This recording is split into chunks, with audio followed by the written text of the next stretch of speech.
ఇది ప్రభుత్వ స్థలం అని చెప్పి మీ ఇల్లు కూల్చింది లేదంటే ప్రైవేట్ వ్యక్తుల? ప్రైవేట్ వ్యక్తులేనండి.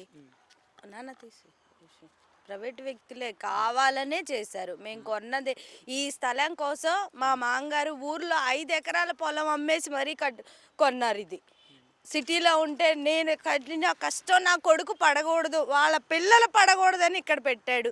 ఈరోజు ఇదే ఇలా చేసేసారు. ఇన్ని రోజులైంది జరిగి 3వ తారీఖు జరిగింది. పొద్దున పూట 10ంటికి జరిగిన విషయాన్ని ఈరోజు అదే 13వ తేదీ అయినా ఇంతవరకు స్పందనే లేదు.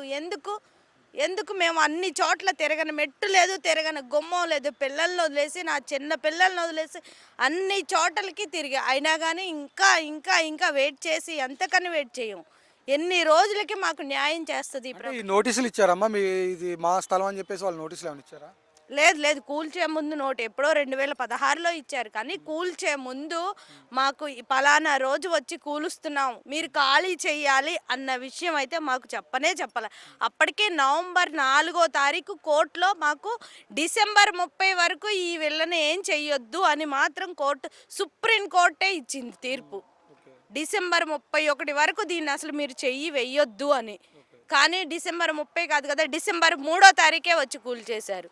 ఇంతకన్నా దారుణం ఎక్కడన్నా ఉంటుందా? రేపు ఆ పిల్లలతో నేను ఎక్కడికి వెళ్ళాలి, ఎలా బ్రతకాలి, ఏం చేయాలో చెప్పండి. ప్రభుత్వం వచ్చి చెప్పిద్దా?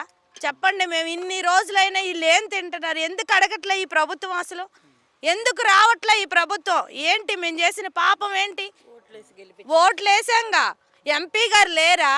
ఎందుకు రారు? ఆ రోజు ఎంపీ గారిని కూడా మేమే ఎన్నుకున్నాంగా, మా ఓట్లు వేస్తేనే గెలిచారు కదా, ఎందుకు రావట్లే ఎంపీ గారు? అంటే మీరు ఓటు వేసింది కూటమి ప్రభుత్వానికమ్మా? వేసాను, కూటమి ప్రభుత్వానికే వేసాను. ఈ ఓట్లు వేసి గెలిపిస్తే డెవలప్మెంట్ బెంగళూరు లాంటి సిటీని చేస్తారు కదా. మా పిల్లలు ఐటీ కంపెనీలు వచ్చి మేము ఎలాగో ఉన్నాం, మా పిల్లల ఫ్యూచర్ బాగుంటుంది కదా, వాళ్ళైనా బాగుంటారన్న మంచి ఉద్దేశంతో వేస్తే ఇలా చేస్తుంది ప్రభుత్వం. మాకే న్యాయం చేయాలి, ఇంకా మా పిల్లలు ఐటీలకి ఏం న్యాయం చేస్తారు? వాళ్ళు ఎప్పుడు డెవలప్ అవుతారు? హస్బెండ్ ఏం చేస్తూ ఉంటారు? ఆర్మీలో చేస్తారు సార్. ఆయన దేశానికి సేవ చేస్తే మీకేమో ఇలా జరిగిందంటారు? అంతే. మంచికి రోజులు లేవంటారు కదా.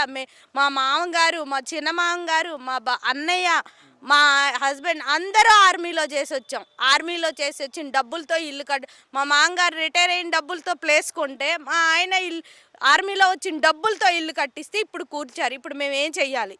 ఏ డబ్బులతో నేను పిల్లలు చదివించాలి? ఎలా బ్రతకాలి? 5 ఎకరాల పొలం అమ్మేసి మరి ఇక్కడ డెవలప్ అవుతాం అనుకుంటే, ఈ రోజు అక్రమంగా ఉన్న వాళ్ళకి ప్రభుత్వం అండగా ఉంది, కానీ పేదలకైతే ప్రభుత్వం అండగా లేదు.